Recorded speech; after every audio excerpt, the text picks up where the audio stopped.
수업하겠습니다. 우리 이번 시간에는 큰 구단원, 글로벌 경제 활동과 지역 변화, 그 첫 번째 시간입니다. 이 첫 번째 시간, 우리 한번 공부해 보도록 하겠습니다. 교과서는 161페이지고요. 161페이지에 나와 있는 첫 번째 농업의 기업화와 세계화는 왜 나타나게 되었을까에 대한 내용을 가지고 먼저 살펴보도록 하겠습니다. 자, 제가 혼자 하는 수업이다 보니까 조금 제가 책에 있는 내용을 많이 읽어 드리도록 할게요.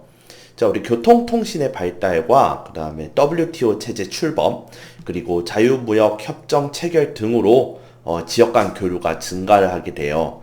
그러다 보니까 여러 가지 물건들이 무역을 통해서 거래가 되고 있는데, 그 가운데에서 농산물의 생산과 소비가 이루어지는 농업의 세계화가 진행되게 되었어요. 이제 이러한 배경을 바탕으로 이제 농업의 세계화가 진행이 되고 있는데, 그럼 과거엔 농업의 세계화가 되기 이전에는 어땠냐면 주로 동아시아 같은 경우에는 그 다음에 그 외의 지방은 보통 이제 밀을 주로 재배를 했거든요. 그래서 벼나 밀, 그리고 뭐 어떤 특정한 곳에는 뭐 옥수수와 같은 뭐 감자 이런 곡물들을 이제 소규모로 재배해서 직접 소비하는 자급적 농업이 대부분이었지만, 세계화가 진행되면서 상업적 농업이 더욱 발달하게 되었습니다. 그래서 첫 번째로 농업의 세계화로 인해서 나타나는 변화가, 첫 번째가 뭐냐면 자급적 농업에서 상업적 농업으로 전환되었다라는 그 부분을 여러분들이 참조하셔야 되겠습니다. 두 번째, 그 결과 곡물 농업과 함께 다양한 종류의 원예 작물이나 기호 작물 등을 재배하는 농업의 생산의 다각화가 이루어졌습니다. 즉, 두 번째는 뭐다? 농업 생산의 다각화가 이루어졌다는 거죠. 세계화는 세계 시장을 대상으로 농업 활동을 하는 기업의 등장으로 많은 영향을 끼치게 되었는데요. 농작물의 상업적 이익을 극대화하기 위해 이러한 농업 활동을 하는 기업은 자신의 그 기업에 자본을 투자하여서 넓은 토지를 마련하고 대형 농기계를 구매하였으며, 뿐만 아니라 품종 개량 등을 통해서 생산량을 늘리고, 그런 생산한 농작물을 세계 각지에 운송하여 판매하는 것을 도맡아 했습니다. 그렇기 때문에 기업은 많은 자본과 기술을 투자하여 농장을 운영하는 농업의 기업화 현상이 확대되었습니다. 네, 요 내용이 바로 우리 오늘 이번 첫 시간에 할 농업의 세계화와 농업의 기업화에 대한 내용이 되겠습니다. 161페이지에 대한 내용인데요. 162페이지를 보기 전에 161페이지에 관련된 우리 프린트 내용을 좀 살펴보고, 그러고 다음 내용으로 넘어가 보도록 하겠습니다. 자, 그러면 우리가 첫 번째 볼 내용은, 제가 이거 오타를 냈네요. 경제죠, 경제.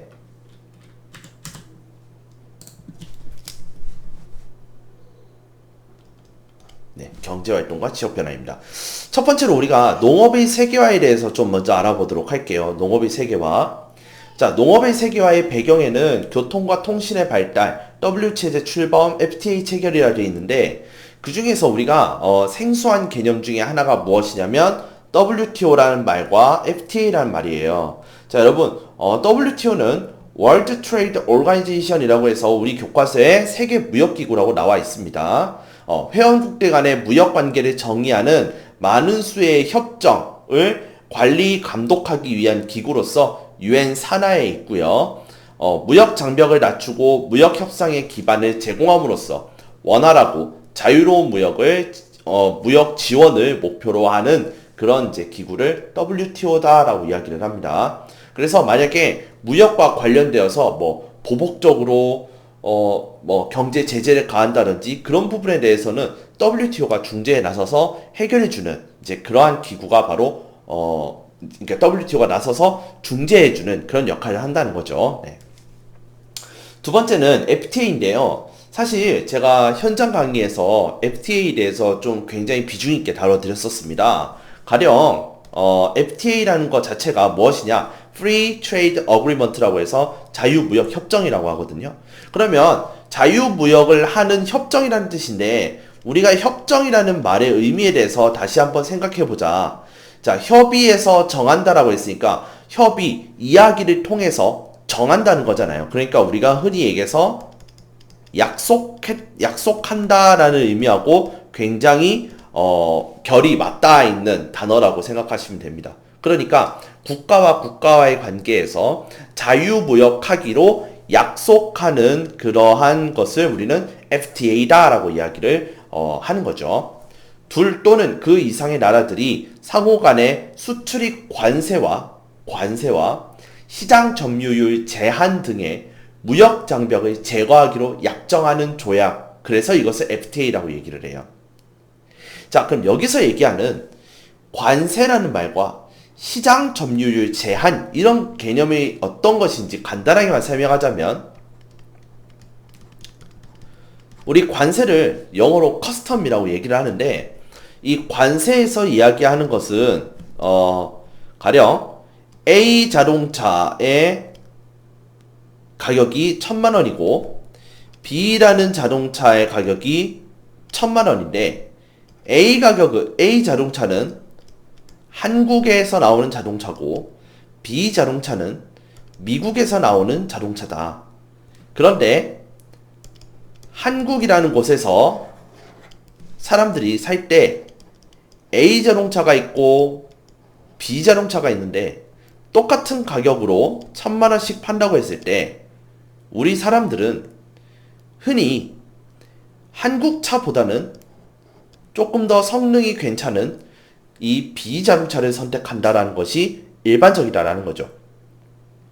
무조건 A 자동차를 구매하지 않는다라는 것은 아니지만 A보다는 B에 더 호의를 가지고 B를 더 구매하고자 하는 마음이 있다라는 것은 우리가 부정할 수가 없는 거죠. 그러니까 이 B 자동차를 많이 구입을 하게 되면 자연스럽게 A 자동차의 매출은 낮아지게 될 것이고, 그쵸? 그로 인해서 A 자동차 회사는 불황을 맞이할 수가 있겠죠. 그러면 A 자동차의 불황은 즉 한국 경제에 직접적인 타격으로 다가올 것은 불보듯 뻔한 일이죠. 그죠?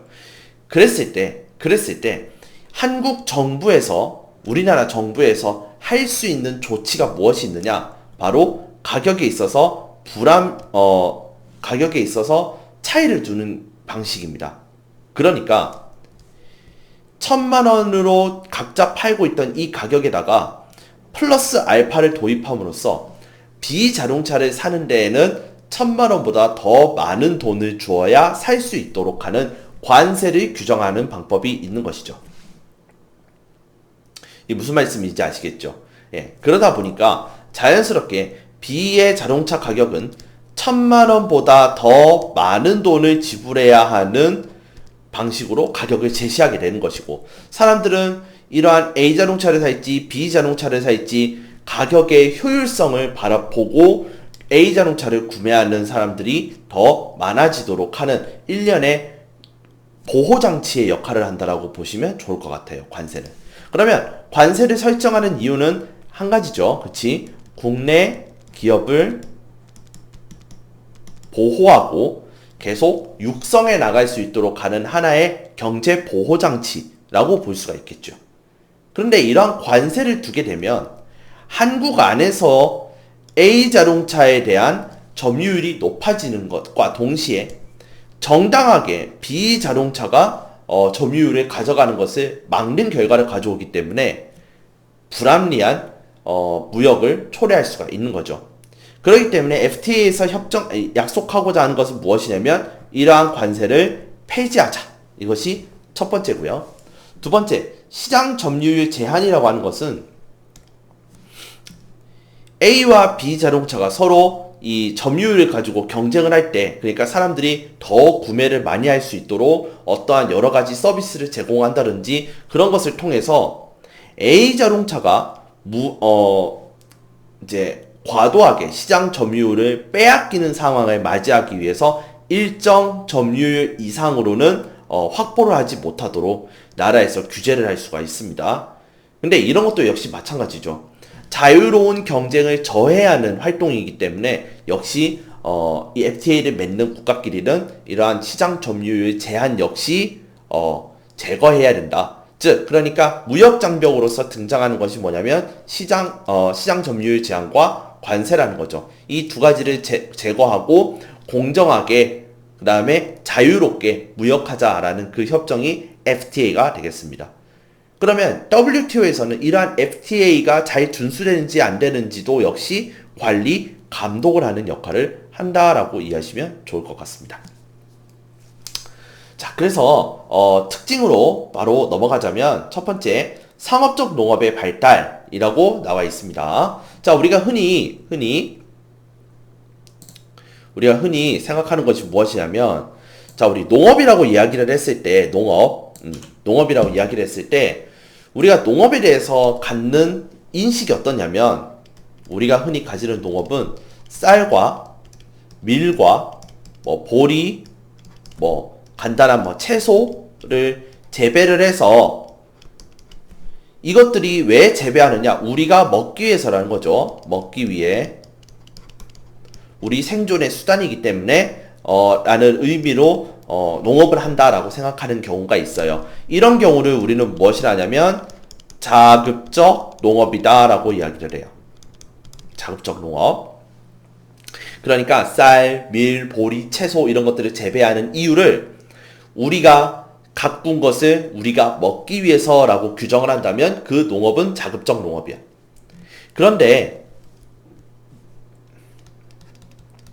과일, 꽃, 그 다음에 기호작물 등등등, 그러니까 이제 약초까지 포함해서 이런 것들 포함한 이런 모든 일련의 것을 먹기 위해서가 아니라 팔기 위해 농업을 한다라고 했을 때는 자급적 농업이라고 하지 않고 상업적 농업이다라고 이야기를 합니다. 우리가 이야기하고 싶은 내용이 무엇이에요? 농업의 세계화입니다. 그죠? 그러니까 농업을 통해서 만들어진 농산물을 세계에다가 널리 팔기 위해서라는 거죠. 팔고 있는 그러한 현상을 세계화라고 하는데, 이런 세계화가 되기 위해서는 자급적 농업에서 상업적 농업으로 전환이 돼야 된다. 그러니까 이러한 양상을 보여주고 있는 거죠. 첫 번째 특징입니다. 그래서 낙농업이라는 단어가 나오는데, 낙농업은 목축업과 달라요. 우리 목축업을 통해서 얻고자 하는 것은 뭐냐면 육류예요. 육류. 그런데 낙농업에서 얘기하고 싶은 것은 뭐냐면, 낙농업은 유제품이에요. 유제품. 똑같이 소를 키우는데 한쪽은 소 고기를 만들기 위한 목축업이고, 또 하나는 젖소를 통해서 우유를 만들어내서 그 우유를 가공하는 낙농업이라는 거예요. 그러니까 목축업과 낙농업은 서로 같지가 않습니다. 동물을 키우기는 하지만 그 동물의 유제품을 가지고 농업을 하는 것이면 낙농업, 그것이 아니면 목축업이다라고 보는 거예요. 그럼 지금 여기서 등장하는 것은 낙농업입니다. 낙농업. 그다음 두 번째, 원예농업이라는 말이 있는데, 원예농업은 과일과 꽃 이런 것들, 그 다음에 채소도 여기 포함해요. 이런 것들을 재배하는 것을 우리는 원예작물이다 라고 이야기를 합니다. 그 다음 그래서 이런 것들과 대규모 곡물을 재배하고 목축업을 하는 그러한 농업들은 우리가 먹기 위해서가 아니라, 우리가 먹기 위해서 재배하는 부분도 있지만 대부분의 경우에는 무엇이냐면 팔기 위한 농업이에요. 팔기 위해서. 그쵸? 그러니까 꽃을 우리가 먹으려고 재배하진 않을 거 아니에요. 그쵸? 우리나라에서 나오는 예쁜 꽃 같은 것들을 잘 프리저브드를 해서 한다든지 어떻게든지 해서 세계에다가 수출을 하는 이제 그런 용도로서 만들어진 그러기 위해서 재배하는 것을 상업적 농업이다라고 이야기를 하는 거죠. 그래서 농업의 세계화의 첫 번째 내용은 무엇이다? 상업적 농업이 등장한다, 발달된다, 요거고요. 두 번째는 농업 생산에 있어서 다각화예요. 자, 우리가 자급적 농업을 했을 때 우리가 생존에 필요한 요 정도만 우리가 재배해왔다라는 거죠. 그런데 팔기 위한 상업적 농업을 하고자 한다면 이런 것뿐만 아니라 돈이 될 수 있는 이러한 작물들까지도 다루어야 되기 때문에 상업적 농업이 된다는 뜻은 다시 얘기하자면 농업 생산하는 데 있어서 종류가 많아진다라는 것을 얘기해요. 심지어 이제 여기 기호작물이라는 개념도 나오는데 기호작물이란 커피, 담배, 뭐 카카오, 뭐 이제 이런 것들을 우리는 이제 기호 작물이라고 하고 이것을 가공한 것을 기호 식품이라고 얘기를 해요. 이런 것들까지도 재배를 한다는 거죠. 그렇게 해서 많은 농작물들을 재배를 해서 여러 가지 농산물들을 판매하는 형태, 이런 형태들이 등장한다는 겁니다. 농업의 세계화가 되면. 자, 그럼 정리를 해볼게요. 농업의 세계화가 된다는 것은 두 가지를 의미합니다. 첫 번째, 상업적 농업. 두 번째, 농업 생산이 다각화가 된다는 것. 두 가지 반드시 이해하셔야 되겠습니다. 자, 두 번째로 농업의 기업화에 대해서 이야기를 해보도록 할게요. 우리가 흔히 기업이라고 한다는 것은 이윤 추구를 목적으로 활동을 하는 집단을 우리는 보통 기업이라고 얘기를 해요. 그런데 우리가 흔히 생각하는 기업은 상업에 종사한다 또는 제조업에 종사하는 이런 것들이라고 생각을 하기 쉬운데 요즘 기업 같은 경우는 이러한 것에서 벗어나서 농업에도 적극적으로 뛰어들고 있는 기업들이 등장하고 있다는 겁니다. 그래서 이러한 이제 농업에 뛰어든 이제 기업들, 그러니까 즉 기업이 농업에 뛰어들고 있는 그러한 현상을 우리는 농업의 기업화라고 얘기를 해요. 그러면 기업이 농업에 참여한다는 것과 그 다음에 우리가 농부가 농업에 참여한다라는 것은 어떠한 차이를 보여주는지 간단하게 우리가 알아보자면 농부가 가지고 있는 자본은 중소 자본이라는 거죠. 많지 않은 자본을 가지고 농업에 뛰어들어가는 거라면 기업이 농업에 들어간다고 했을 때는 대규모 자본을 가지고 농업에 들어간다라는 것을 우리가 알 수가 있는 거죠. 그렇기 때문에 기업에서 추구하고자 하는 농업은 넓은 토지에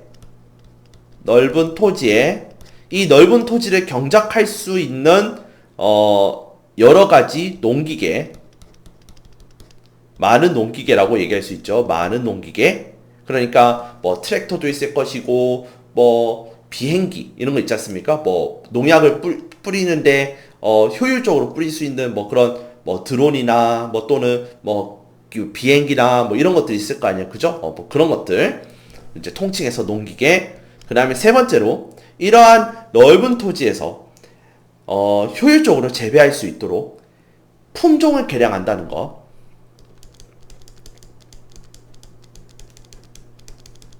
품종을 개량하는 거. 네, 이런 것들에 이 대규모 자본이 투입이 되는 거예요.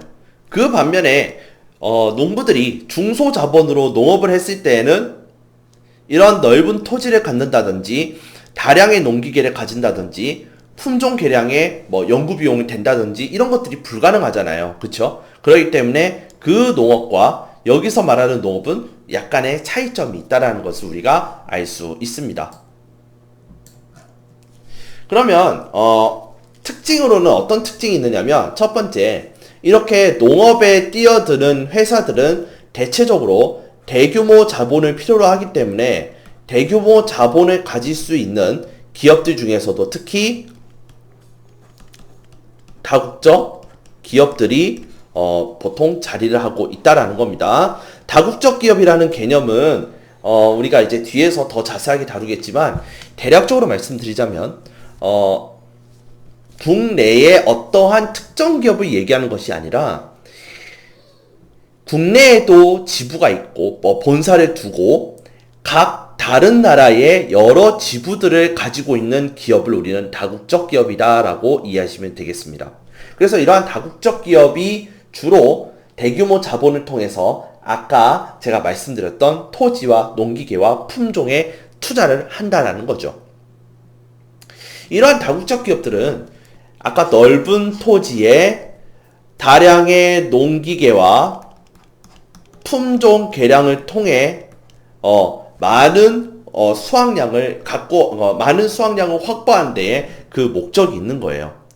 그렇기 때문에 이 다국적 기업에서 원하고자 하는 농업은 다분히 상업적 농업이 될 것이고, 이 상업적 농업을 한다라는 뜻은 다시 얘기하자면 팔기 위한 농업을 한다는 소리고, 팔기 위한 농업을 하기 위해서는 상품성이 있는 작물을 재배할 수밖에 없다라는 거예요. 그리고 그 종류가 많으면 좋겠지만 이익의 극대화를 위해서 어떻게 하느냐면 단일 재배를 하고자 한다. 네, 요렇게 이해해 주셨으면 좋겠어요. 요렇게 이해해 주면 좋겠다. 다시, 다국적 기업과 같은 대규모 자본을 가진 기업은 농업을 시작을 할 때 넓은 토지와 많은 농기계와 품종 개량에 그 자본을 들이붓습니다. 그렇게 해서 이들이 원하고자 하는 것은 상업적 농업일 것이고, 상업적 농업이란 팔기 위한 농업일 것이고, 팔기 위해서는 그 작물이 상품성을 가져야 하며, 이 상품성을 가지는 작물을 이익의 극대화를 위하여 단일 재배를 한다라는 거죠. 그러니까 넓은 토지에 단일 재배를 하는 구조인 플랜테이션 농업을 한다라고 보시면 되겠습니다. 플랜테이션 농업. 자, 요거 우리 프린트에서 다시 한번 보도록 할게요. 열대, 아열대 기후 지역의 기호 작물들을 다국적 기업의 자본, 기술, 그 다음에 값싼 노동력으로 상품 작물을 대규모 단일 경작하는 농업 방식을 플랜테이션이라고 얘기를 해요. 그럼 여러분, 열대, 아열대 기후 지역이라고 하면은 흔히 우리가 들 수 있는 지역이 어디겠어요? 동남아, 남미, 아프리카, 이렇게 되겠죠. 요 정도. 그럼 여기에 종사하고 있는 사람들의 임금은 한국의 임금보다 어떨까요? 낮을 가능성이 높죠. 그쵸? 그러니까 이러한 값싼 노동력과 넓은 토지와 이러한 기후들과 또한 대규모 자본을 통해서 확보된 다량의 농기계, 다수의 농기계들로 이들은 상업적 농업에 통해 이익을 극대화하고자 한다는 겁니다. 이걸 우리는 플랜테이션 농업이라고 얘기를 해요. 자, 여기까지 됐습니까? 네. 그럼 여기까지 되셨으면 162페이지의 내용을 우리가 또 보도록 하겠습니다. 자, 162페이지의 내용은 생산지역의 변화에 대한 내용이 되겠습니다. 생산지역의 변화. 생산지역의 변화. 바나나, 커피, 야자 등 상품성이 높은 작물을 대규모 재배하는 모습을 볼 수가 있는데요. 이러한 농업은 지역의 주민들에게 새로운 일자리를 제공하고 지역 경제를 활성화할 수 있습니다. 그러나 단일 작물의 대규모 재배, 즉 여기서 말한 플랜테이션 방식은 환경 파괴를 유발할 수가 있고요. 작물의 국제적 가격이 하락했을 때 지역 경제가 큰 위기를 겪기도 합니다. 자, 이 부분 간단하게 살펴볼게요. 외국계 농업기업의 진출로 인해서 나타날 영향입니다. 첫 번째, 이들은 상품을 파는 것이 중요하기 때문에 주곡작물보다, 자, 여기서 말하는 주곡작물이란 쌀, 보리, 밀 이런 것들을 이제 생산하는 작물들이죠. 우리의 주식, 그들의 주식을 재배하는 거니까 결국에는 뭐예요? 자급적 농업의 대표적인 작물들이라고 이야기할 수 있겠습니다. 주곡작물. 근데 이런 것보다는 어떻게? 시장에 팔기 위한 상품, 즉 상품 작물을, 그러니까 상품성이 있는 작물들을 심는다라는 거죠. 대표적인 게 목화, 삶, 모시, 약재, 인삼, 담배, 뭐 커피, 코코아, 커피, 카카오 이런 것들 있죠. 이런 것들이 상품 작물이라고 볼 수 있는 것이죠. 됐습니까? 네. 그래서 상품 작물을 생산하고자 한다. 그리고 기존에 가지고 있었던 토지가 농업기업에 의해서 매각이 되었기 때문에 그 자영농들이 대농장의 임금의 노동자가 됩니다. 그럼 이로 인해서 이 지역에서 어떤 일들이 벌어지냐면 일자리가 증가함으로 인해서 사람들이 임금을 받게 되고 이 임금을 가지고 생활을 하기 때문에 정기적으로 들어오는 이러한 임금으로 인해서 그 지역의 경제가 활성화될 수 있다는 장점을 가지고 있어요. 그런데 단점을 볼게요. 그러나 이 농업이라는 것이 있잖아요. 아무래도 값싼 노동력을 장점으로 가져가는 특징을 가지다 보니 자연스럽게 그들의 임금이 높지가 않고요.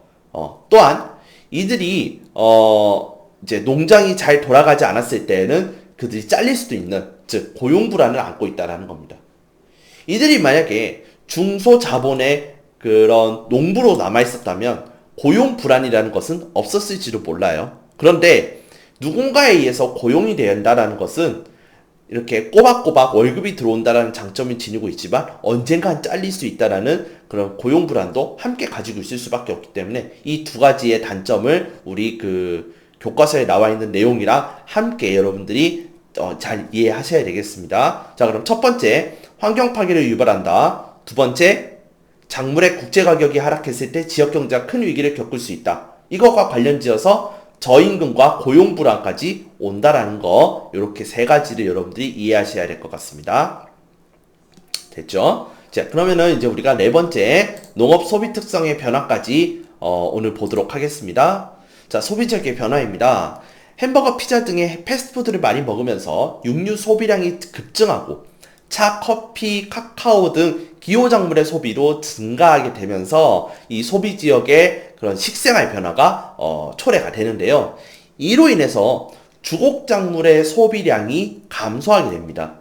그럼 이러한 일들의 장점과 단점이 무엇이냐면 저렴한 외국 농산물의 수입은 소비자들에게 경제적 이득을 줍니다. 그러니까 우리가 싼 가격에 우리가 원하는 과일이나 채소나 또는 심지어서 그들로부터 수입되는 그런 주공 양식들을 우리가 얻을 수 있다라는 장점을 갖게 되죠. 그런 반면에 이런 저렴한 외국 농산물의 수입은 농가의 전통 농업 쇠퇴와 농업 소득 감소의 문제를 발생시킬 수 있어요. 두 가지 여러분들 이해하셔야 됩니다. 그 다음, 결국 이러한 것은 소비 지역의 식량 자금률을 낮추는 요인이 될 것이고, 이것과 더불어서 우리의 경제가, 우리나라의 경제 또는 그 지역의 경제가 이 수입 농산물의 가격에 영향을 굉장히 많이 받게 된다라는 치명적인 문제점이 발생할 수 있어요. 네, 요것까지 우리가 정리를 해보도록 합시다. 자, 식문화의 변화, 이런 것들로 인해서 특히 차, 커피, 기호작물의 소비가 증가하고 육류 소비량이 증가함에 따라서 우리나라 같은 경우에는 쌀 소비량이 낮아졌다라는 것을 우리가 이 표를 통해서 알 수가 있습니다. 자, 보시면 쌀 소비량이 변화있죠? 이거 좀 키워볼게요. 키워보면 자, 이렇게 킬로그램이 있고 150kg 여기서 쭉쭉쭉쭉 낮아지고 있죠. 1970년대에는 100kg가 넘었는데 점점 내려갈수록 2000년대부터는 100보다 낮은 93.6으로 시작해서 지금은 더 하향인 62.9까지 떨어져 있다는 거예요. 이게 2016년 통계인데 지금은 더 낮아져 있을 가능성이 높습니다. 자, 이렇게 됐을 때 나타날 수 있는 문제점이 무엇이냐면 우리나라 농가 소득이 감소하고 이에 따라서 사람들이 농사를 짓고자 하는 의욕이 상실할 수 있겠죠. 그쵸? 재미가 없으니까. 그렇기 때문에 외국의 저렴한 농산물에 좀 더 의존하는 경향을 나타나게 되는 것이고, 이러한 자금률이 낮아짐에 따라서 저렴한 외국 농산물들이 더 많이 들어오고 그들에게 더 많이 의존하게 됐을 때 국가 경제가 외국 농산물 가격에 큰 영향을 받는다라는 겁니다. 그러니까 우리나라의 물가가 이러한 외국 농산물 가격으로 인해서 영향을 받는다라는 것을 의미하게 되는 거죠. 가장 대표적인 것이 무엇이냐면 치킨을 한번 예시로 더 보도록 할게요. 치킨에 들어가는 것이 뭐예요? 닭이 들어갈 것이고 밀이 들어갈 것이고 등등등 여러 가지가 들어가겠죠. 그 중에서 닭은 우리나라 닭을 쓴다고 치더라도 밀에 대해서는 상당량을 우리가 수입에 의존하고 있기 때문에 밀의 가격이 높아지면 치킨의 가격이 당연히 높아질 수밖에 없는 거예요. 즉, 이 밀의 가격이 늘어남에 따라서 우리가 섭취하고 있는 여러 가지 음식의 가격들이 다 어떻게 되는 거예요? 높아지겠죠. 직접적으로 인상이 되겠지. 그러면 이러한 그 음식 가격이 높아짐에 따라서 어떤 문제가 발생할 수 있느냐?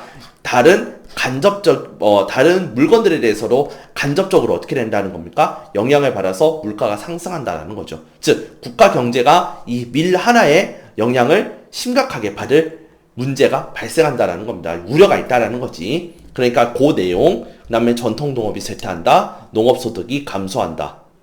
그로 인해서 소비지역의 식량 자금률을 낮추게 된다. 됐죠? 그러다 보면 자연스럽게 외국 농산물에 과다하게 의존을 하게 돼서 국가 경제가 그들의 영향을 더 크게 받게 된다. 요 네 가지는 우리가 안고 알아가셨으면 좋겠습니다. 자, 오늘 이렇게 해서 소 1단원 내용을 우리가 먼저 봤는데요. 다음 시간에 우리가 볼 내용이 무엇이냐면 바로 다국적 기업에 대한 내용입니다. 다국적 기업에 대해서 우리가 다음 시간에 알아보는 시간을 갖도록 하겠습니다. 여기까지 하겠습니다.